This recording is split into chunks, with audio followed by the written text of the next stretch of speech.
Everyone, DVS ম্যাডামের ক্লাসে তোমাদের সকলকে স্বাগতম। আমি ডিভিএস ম্যাডাম। সবার আগে চ্যানেলটা সাবস্ক্রাইবের পর প্রত্যেকে নোটিফিকেশন অন রাখবে, যাতে যখন যখন ভিডিও আপলোড হোক তোমাদের কাছে পৌঁছে যায়। আলোচনার বিষয় আজকে ক্লাস ষষ্ঠ শ্রেণী, ক্লাস 6। ওকে, ক্লাস 6 জিওগ্রাফির আমরা 10 নম্বর স্কুলের প্রশ্নপত্রটা সলভ করছি। ঠিক আছে, শুরু করা যাক। ভিডিওটা বেশি থেকে বেশি লাইক শেয়ার করো, নোটিফিকেশন অন রাখো, যাতে যখন যখন ভিডিও আপলোড হোক তোমাদের কাছে পৌঁছে যায়। আগের সমস্ত পেপার আলোচনা হয়ে গেছে, প্লেলিস্ট ভিজিট করো, পেয়ে যাবে। লাইন ভিত্তিক পড়াগুলো সব আমি করিয়ে দিয়েছি, প্লেলিস্ট ভিজিট করো, পেয়ে যাবে। হাতে কলমে প্রশ্ন উত্তর, গুরুত্বপূর্ণ পাঠ্য বইয়ের প্রশ্ন উত্তর সব করানো আছে। ঠিক আছে, শুরু করা যাক। দেখো কি বলেছে, সঠিক উত্তরটা বেছে নিয়ে লেখো। বলছে সৌরজগতের উষ্ণতম গ্রহ হলো বুধ, শুক্র, বৃহস্পতি। সৌরজগতের উষ্ণতম গ্রহ কি? না শুক্র। নেক্সট পরের প্রশ্নে যাব, এটা শুক্র হবে। নেক্সট পরের প্রশ্নে যাব। পরের প্রশ্ন আমাদের বলেছে পৃথিবীর নিরক্ষীয় ব্যাস মেরু ব্যাস অপেক্ষায় বেশি, 43 কিমি নাকি 42 কিমি নাকি 46 কিমি বেশি? কত বেশি হবে? না 42 কিমি বেশি হবে। আনসার ইজ 42 কিমি। ওকে, নেক্সট পরের প্রশ্নে যাব। পরের প্রশ্ন বলেছে পৃথিবীর অক্ষ কক্ষতলের সঙ্গে 23.5 ডিগ্রি 90 ডিগ্রি 90 ডিগ্রি দুটো এসছে। আচ্ছা, 66.5 ডিগ্রি কোণে হেলে থাকে। তাহলে এটা কত কোণে হেলে থাকে? না আমরা করব 66.5 ডিগ্রি কোণে হেলে থাকে। ঠিক আছে, নেক্সট পরেরটা বলেছে এক কথায় উত্তর দাও। এক কথায় উত্তর দাও। প্রথমেরটা বলেছে ভারতের দক্ষিণে অবস্থিত দেশটির নাম কি? শ্রীলঙ্কা ভারতের দক্ষিণে কিন্তু অবস্থিত, তো আমরা এটা শ্রীলঙ্কা করতে পারি।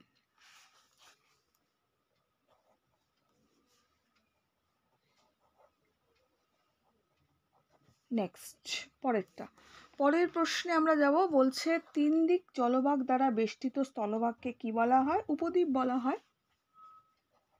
উত্তর হবে উপদ্বীপ। নেক্সট পরেরটা বলছে ভারতের দীর্ঘতম হিমবাহের নাম কি? সিয়াচেন। আনসার হবে সিয়াচেন।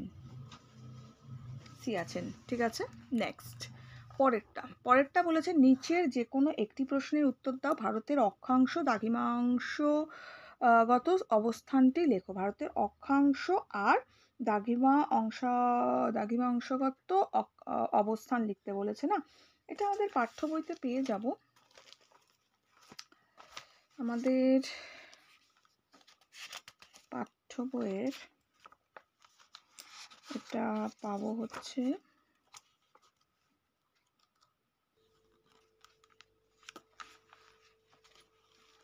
আমার দেশ ভারত, এখানে আমরা পাবো এটা। দেখো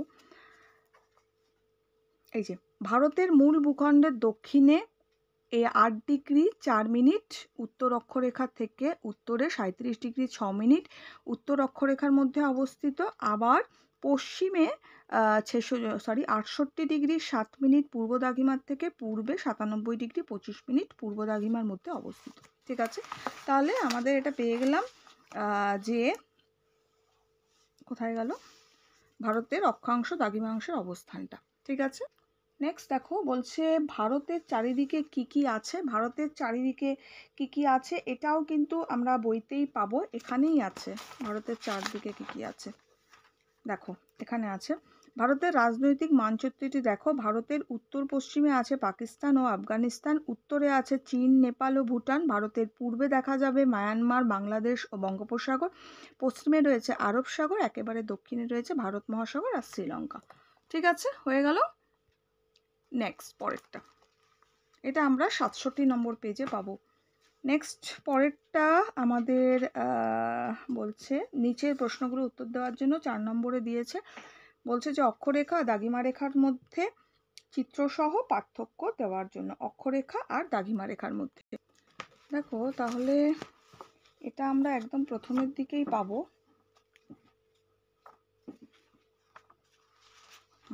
অক্ষরেখা দাগিমা রেখা প্রতিটা পেপারসেই মোটামুটি প্রশ্নটা পেয়েছি আমরা।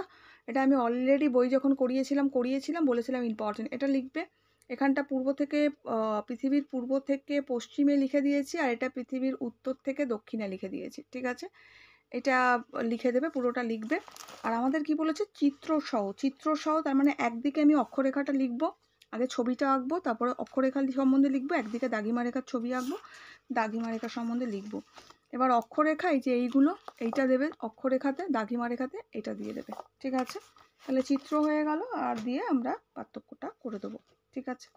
নেক্সট, ধরো তুমি এদিকটা অক্ষরেখা লিখছো, জাস্ট সেকেন্ড, তুমি এদিকটা অক্ষরেখা লিখছো, তো আগের ছবিটা আঁকবে অক্ষরেখা, নিচে অক্ষরেখা লিখলে, তারপরে এদিকটা দাগিমা রেখা ছবি আঁকলে, দাগিমা রেখা লিখলে, বা উপর নিচ করেও লিখতে পারো। ধরো ওপরটা তুমি অক্ষরেখা লিখছো পার্থক্য বলে, নিচেও দাগিমা রেখা লিখছো।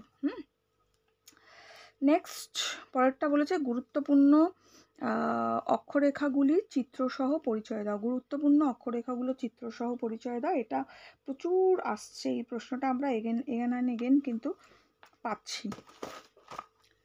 দেখো, গুরুত্বপূর্ণ অক্ষরেখা চিত্রসহ, এই যে এটা হচ্ছে চিত্রটা করবে। অক্ষরেখা কি, নিরক্ষরেখার উত্তরে কর্কটক্রান্তি রেখা, তারপরে সুমেরুবৃত্ত রেখা, সব মানগুলো অবশ্যই দেবে। নিরক্ষরেখার দক্ষিণে মকরকান্তি রেখা, এগুলো সব লিখবে, আর আঁকাটা এটা আঁকবে। ওকে, নেক্সট, এটা 20 নম্বর পাতায় রয়েছে।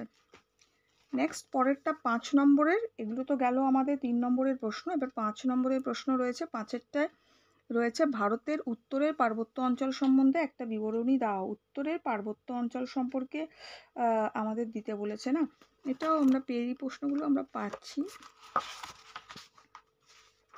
পার্বত্য অঞ্চল, উত্তরের পার্বত্য অঞ্চল, ঠিক আছে? কি লিখবো, ভারতের একেবারে উত্তরে রয়েছে উত্তরের পার্বত্য অঞ্চল। এই অঞ্চল ভারতের উত্তর পশ্চিম ও জম্মু ও কাশ্মীর থেকে শুরু করে উত্তর পূর্ব অরুণাচল প্রদেশের পর্যন্ত ধনুকের আকারে অবস্থান করছে, ঠিক আছে? এরপর আমরা দেব হিমালয়। কারাকোরাম হলো এখানকার প্রধান পর্বতশ্রেণী, এটা দিতে হবে। কারাকোরামে হচ্ছে গডওয়েইন অস্টে, যদি পারো মিটারটা দিয়ে দেবে উচ্চতা। ভারতের উচ্চতম পর্বতশ্রেণী এটা, দ্বিতীয়, যা পৃথিবীর দ্বিতীয় উচ্চতম, ঠিক আছে? আর উত্তরের পার্বত্য অঞ্চলের অনেক হিমবাহ দেখা যায়, যেমন সিয়াচেন, এটা হচ্ছে ভারতের দীর্ঘতম হিমবাহ, আর জেমু রয়েছে। তো মোটামুটি এতটা তো আমরা দেবই। এরপরে দেওয়ার পরে এইখান থেকে খানিকটা বাদ দেবে। আমি আগেও যখন প্রশ্নটা এসেছিল, রিপিট হয়েছিল, আমি বলেছিলাম যে ভারতের উত্তরের পার্বত্য অঞ্চলের সবচেয়ে উল্লেখযোগ্য পর্বতশ্রেণী হলো হিমালয়, এটা দেবে। বাকি এত দেওয়ার দরকার নেই। দেবে হিমালয়কে উত্তর থেকে দক্ষিণে 3টে ভাগে ভাগ করা হয়েছে। একেবারে উত্তরে হিমাদ্রি, তার দক্ষিণে হিমাচল, আর একেবারে দক্ষিণে শিবালিক, ঠিক আছে? এবার হিমাদ্রি, হিমাচল, শিবালিক, যদি তার সম্বন্ধে পারো 1 লাইন করে লিখবে, যদি সময় না পাও এতটা লিখে দেবে, তাহলেও এনাফ। ওকে, কারণ 5 নম্বর রয়েছে, যতটা বললাম এনাফ। যদি একটু সময় পাও তাহলে একটু লেন্দি লিখবে, কারণ টপারের পেপার সবসময় একটু লেন্দি হয়। তো যাই হোক, চেষ্টা করবে, না হলে অসুবিধা নেই, ছেড়ে দেবে। ওকে, অতটা লিখবে যতটা বললাম, তাহলেই হবে। শুধু নামগুলো হাইলাইট করে দেবে যে হিমালয়কে 3টে ভাগে ভাগ রয়েছে। হিমালয় উত্তর থেকে দক্ষিণে 3টে সমান্তরাল পর্বতশ্রেণী আছে। একেবারে উত্তরে হিমাদ্রি, তার দক্ষিণে হিমাচল, আর একেবারে দক্ষিণে হচ্ছে শিবালিক, ঠিক আছে? এইভাবে দিয়ে দেবে। নেক্সট বলেছে গঙ্গা নদীর গতিপথ চিত্রসহ বর্ণনা করো। এই প্রশ্নটাও আমরা পেয়েছি, পরের পাতাতেই আছে। গঙ্গা নদীর গতিপথ চিত্র দেখতে পাচ্ছ, বর্ণনা দেওয়া আছে, এটা ভালো করে করবে। ওকে, তাহলে এই পেপারটা আমাদের ক্লিয়ার হয়ে গেল। এটা ভালো করে প্র্যাকটিস করবে পেপারটা। তাহলে আমাদের পুরো কিন্তু 10টা পেপার আমাদের দিয়েছিল প্রশ্নবিচিত্রায়, আমরা কিন্তু 10টা করে ফেললাম। এগুলো ভালো করে প্র্যাকটিস করো। পাঠ্য বই যেটা আমি পড়িয়েছি, পাঠ্য বইয়ের পড়াগুলো লাইন ভিত্তিক অবশ্যই দেখবে। বই যদি পড়া থাকে, অন্য কোনো কিছুর দরকার পড়ে না। আর হাতে কলমে প্রশ্ন উত্তর, অত্যাধিক প্রশ্ন উত্তর, পাঠ্য বইয়ের গুরুত্বপূর্ণ যেগুলো বড় প্রশ্ন করিয়ে দিয়েছি, দেখে নিও প্লেলিস্ট ভিজিট করে। এখনের জন্য এইটুকু। বন্ধুদের সঙ্গে শেয়ার করো, লাইক করো, প্রত্যেকে নোটিফিকেশন অন রাখবে, যাতে যখন যখন তোমাদের ক্লাসের ভিডিওটা আপলোড হোক তোমাদের কাছে পৌঁছে যায়। খুব ভালো থাকো, টাটা।